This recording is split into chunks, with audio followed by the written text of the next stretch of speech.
I got a phone call and it was about a force. She's like, how long have you known Sean? What was my relationship with Sean? What did Sean do for a living? And she's asking me, well, what kind of business is it?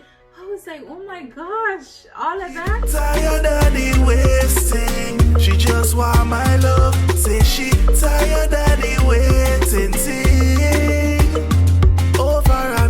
Over and out. Girl, you need a soldier to show you the route. Pull you in close, areola to mount. My love, no corona, Ebola could out. Whenever you're alone and you're unoccupied and you're feeling hot inside, hit me up on my line. One time. Hey guys, so welcome back to another video. This is my boyfriend Sean, for those of you that are new to my channel, and we are in a long distance relationship. So Sean lives in Miami and I live here in the UK, in England to be specific. And in this video we're going to detail his experience of traveling from Miami to the UK, you know, how it was, you know, during the whole pandemic, how it is, because as most of you might know, if you have traveled since the pandemic, it's definitely not the same. I haven't traveled since the whole, you know, COVID-19 pandemic hit us or whatever. I haven't traveled, so it was interesting to hear about, you know, Sean's experiences, you know, versus the last time that he came. It was completely different. It was a different experience. So we just want to talk about that a little bit for those of you that are planning to travel, just to, you know, give you a little insight of, you know, what you can expect. But before we go any further, make sure you hit that like button, subscribe if you're new to the channel, and before you leave, make sure you drop me a comment down below, and feel free to share this video on all your social media platforms. So, Sean. So what was it like when you were checking in? Yeah, like from in Miami. So he traveled out of Miami International Airport, guys. So I guess it was the same 3 hours. You got there. Yeah, you got there well early though. Oh, yeah, that's sure. Because he was excited to see me. It's nothing to do with the pandemic. Right? Yeah, I got there 3.5 hours before the flight, so that's a long time. That's a lot of time. But checking in was quick. It was easy, you know. The good thing is there wasn't a lot of people there, you know? So no long lines or any of that stuff. No long lines. No line. You know, you just walk. There's no line? No line. Well, I'm expecting to see like a long line with people social distancing, that kind of thing. Were people social distancing in the airport though? Yeah. They were, definitely. Yeah. Even like when you guys were sitting down waiting to board, social distancing was in place? Oh yeah. Okay. Oh, yeah. What about the security when you were checking in? Security? TSA, that was a breeze, you know. Really? Security was a breeze. Usually security lines are so long. Yeah, generally they're long. I mean, not saying that there wasn't any line. There was a very short line and it was moving very fast. You know, so that was a breeze as well. Was the security check like any different? Like, you know, usually when you travel, you know, you have your normal rules since 9/11, like the liquids, blah blah blah. Yeah. Is there anything different in regards to pre-pandemic and post-pandemic? I mean, there was nothing different. There was no new regulations or anything. No like hand that. sanitizer requirements and stuff like that, like for security well, reasons. The mask, you know, we're wearing mask, and you know they gotta check you at TSA at the security. So what they tell us to do is pull the mask down. You know, just. You know what I mean? We give the identification, they look at it, but we gotta pull it down for a little bit so they can check our face and so you still have to, they were wearing masks though, right? Oh yeah. Okay, so they have, that makes sense because you can't get identified if you're wearing the mask. Okay, that makes sense then. Okay. Pull the mask down, yeah. So did, no one was wearing, was there people like was being extra on the airport like with gloves and plastic all over them and whatever, shields and I've seen a couple people with face shields though, mask and face shield. I told Sean to wear a face shield. I was like, you better get ready when you're traveling, get as you guys might see, if you haven't seen our reunion video, make sure you go and have a click. I'm gonna leave that in the description box and also in the pin on top the comment section. So Sean was only wearing those glasses, so if y'all thought that those glasses were real, they're not real glasses. Those are his COVID glasses. His COVID glasses, people, because he didn't want to wear a shield, because he's like, well, he has a shield though, because I've seen you in it before, but he's like, he's not wearing the shield, which to me is okay, you know, to have your mask, your shield.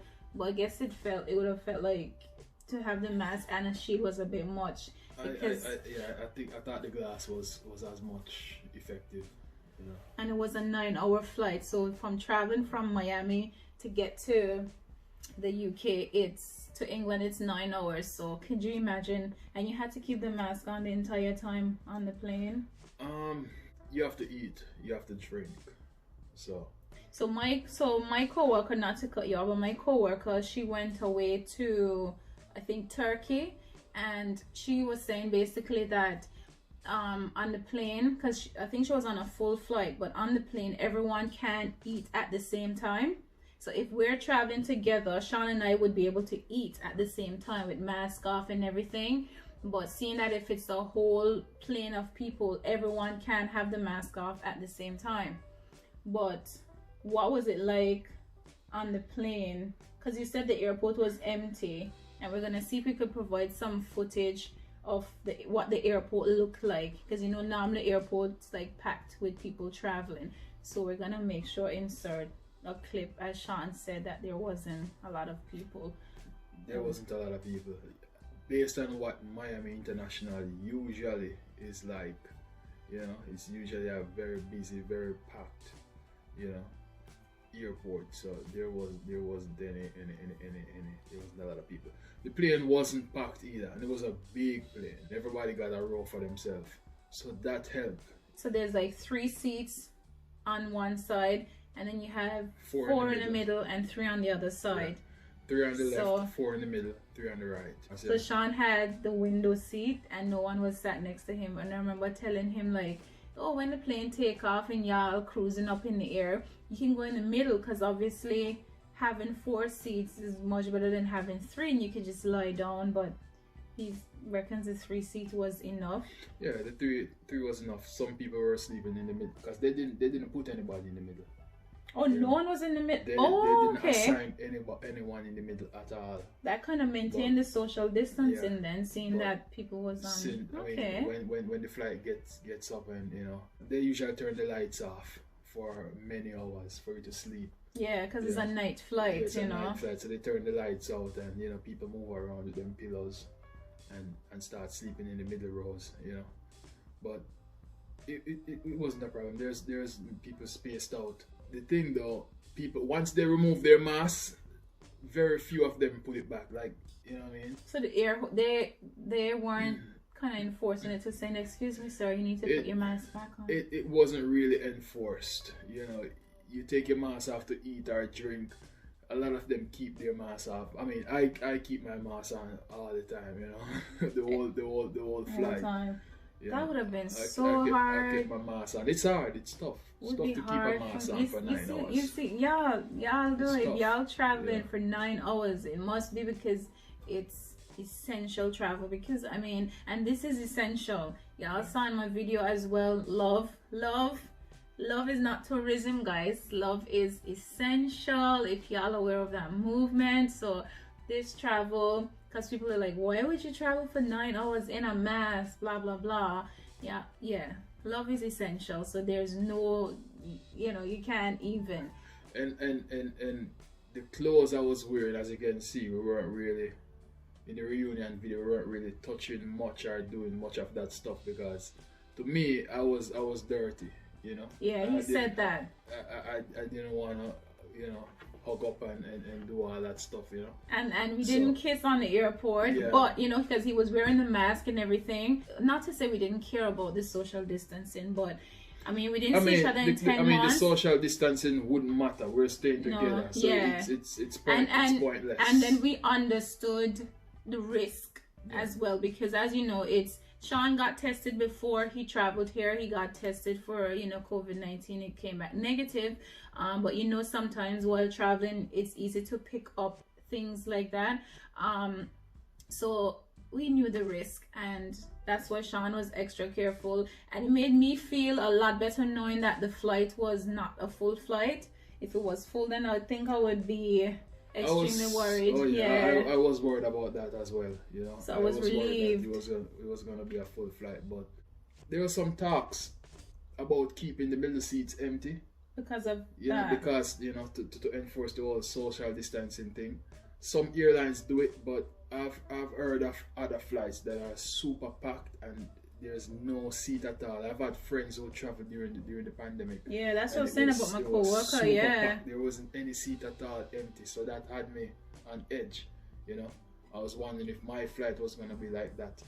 You know, which was very, very scary for me. But I mean, fortunately, that wasn't the case. Thank but you know, there are packed flights. Yes.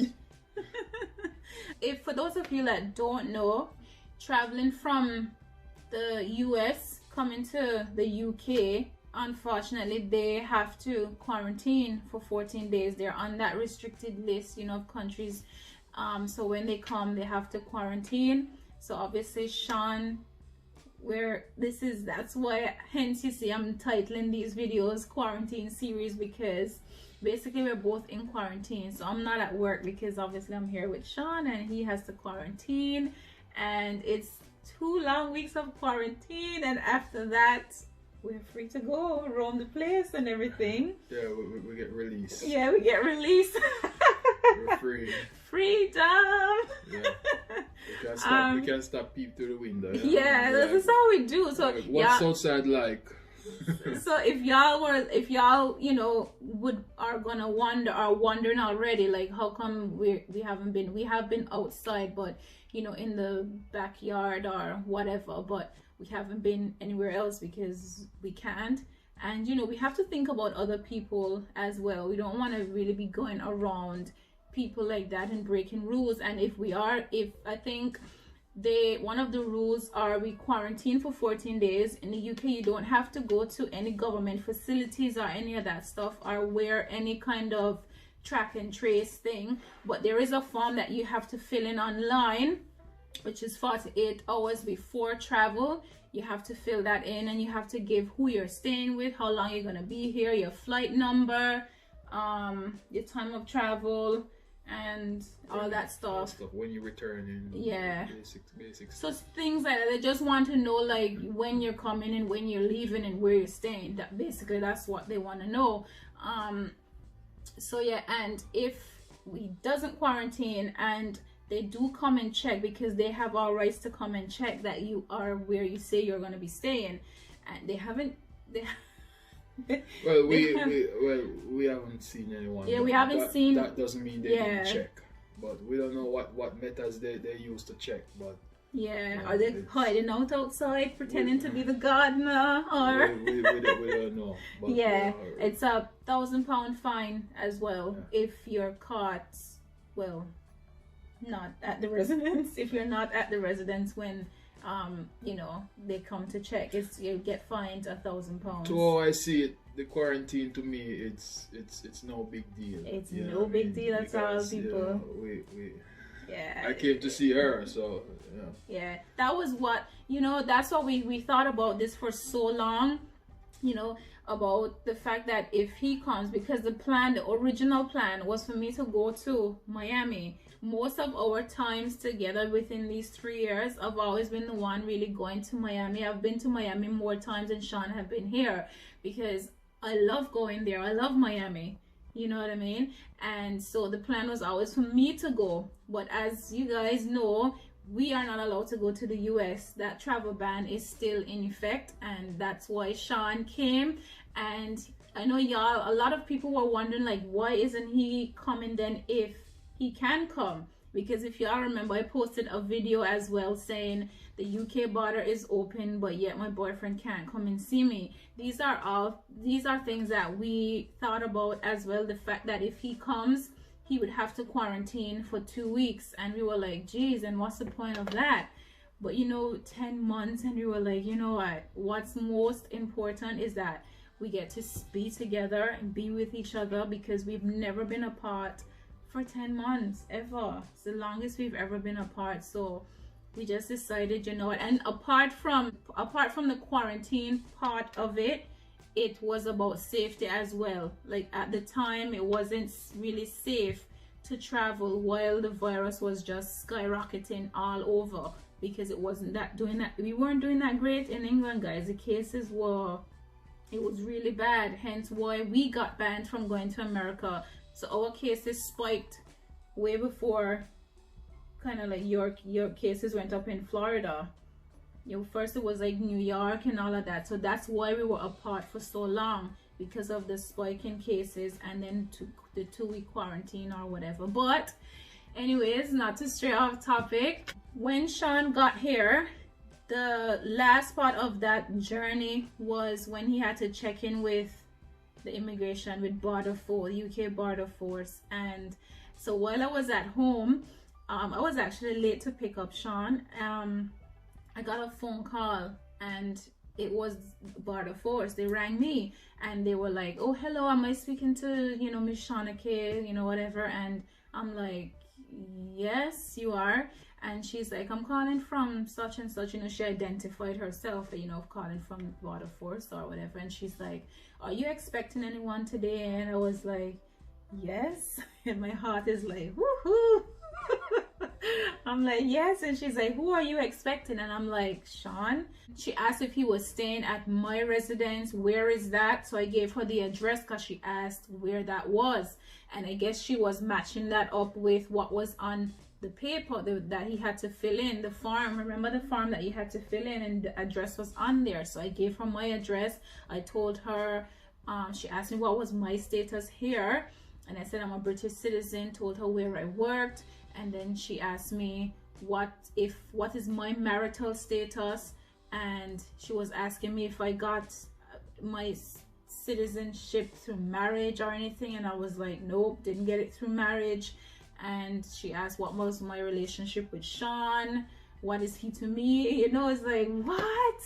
And I kept answering. And what else did she ask me? What I do for a living. They asked me she asked what did Sean do for a living. I told her, he has his own business. And she's asking me, well, what kind of business is it?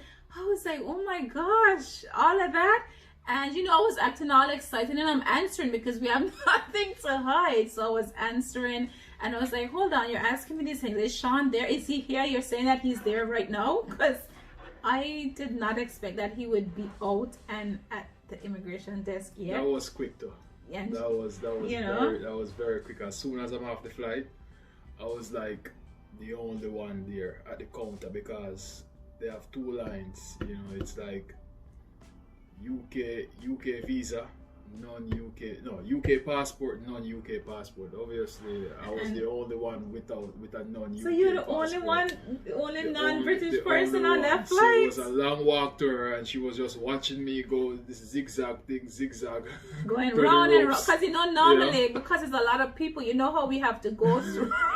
So she was watching me for a good 3-4 minutes. All Sean had to do was just duck under. No. That would have been a problem. Yeah, so that's basically everything that she asked me. What? And those questions that she asked her, she also asked me those same exact questions. To see if our questions really match. She was actually questioning me first. Were you there? You heard everything she asked me? Yeah. She did in front of you? She asked who I'm staying with, and she's like, what is there to you, and how long you know each other?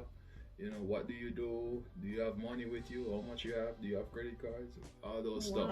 And she's like, what's her number? Because she wants to call you. She gets a number from me. Like, what's her number? So I'm telling her the number. She's like, no, I'm not good with these things. Give me the phone. And she took it, and she got the number from the phone and called you. But yeah, I mean, it is what it is. Last time he came though, they did not ask any questions like that, so I am guessing that was that's a standard procedure. No, I've heard stories about people coming to the UK and being questioned by Border Force and that, but I think all of that started because of the pandemic, and you know, they just want to make sure that, I think most of the time, a lot of times, so they're checking that your travel is essential. Like, what's your reason for really traveling during the pandemic, I guess, because no one is really going anywhere. So maybe that's why they're doing that, is standard. But as I said previously, they didn't ask him anything. Previously it was a breeze.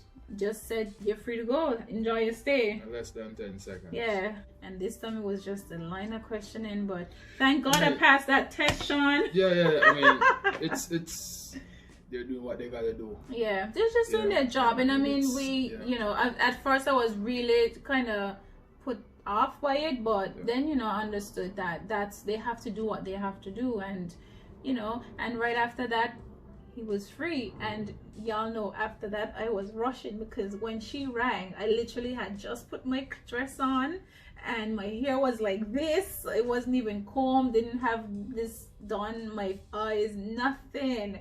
So when she called, I was like, oh my God, now he just need to go for his bags, and then he's outside and I'm still at home. The baggage, listen, when I went out there, it was just a couple bags on that wheel, you know, and one of my bags was already off the wheel, so probably somebody took it off thinking that it was there.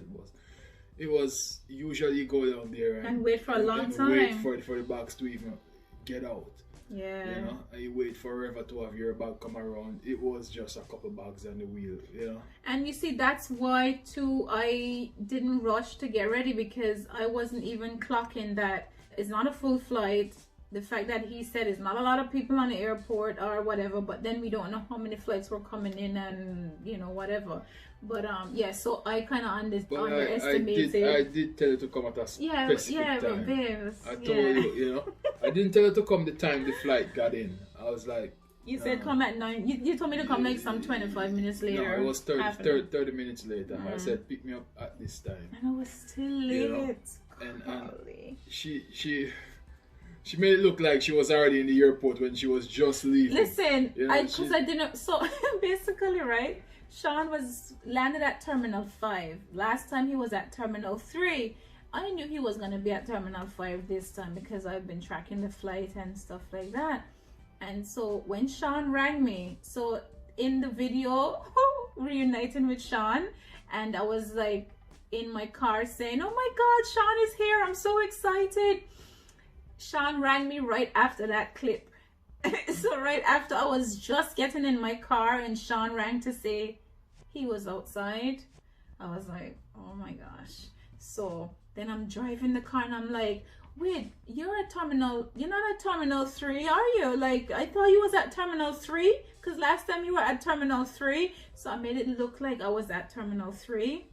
And you can't just walk from 3 to 5. It's a good little drive. So I just made him think that I was driving from Terminal 3 to Terminal 4. But I got there in no time, y'all. Okay, there was no traffic on the road. It was like a straight drive, and I was there. I got there. Watch the reunion video. You'll see that she was mad late. I wasn't mad late. Yeah. I wasn't mad late. Yeah. But yeah. Any more? If you guys have any questions, because I don't know if we might have missed. I don't think we missed anything.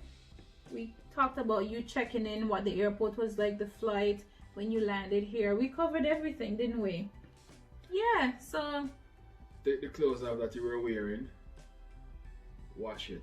Yeah. Don't, you know. Because even when I got home as well, because we did hug on the airport, and but it was a quick hug, and as soon as we got home, clothes came well. Yeah, before clothes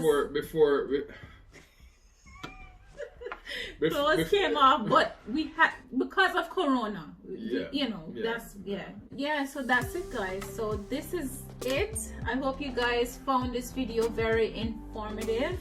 If you have any more questions for me or for Sean, you can drop them in the comment section, or you can go and follow me on Instagram at sk.shalisha, and I'll answer your questions there. I'll try to answer your questions. Yeah, so thank you guys for watching this video. Don't forget to subscribe, guys, and give me a like and comment down below. Thank you guys again. Until next time.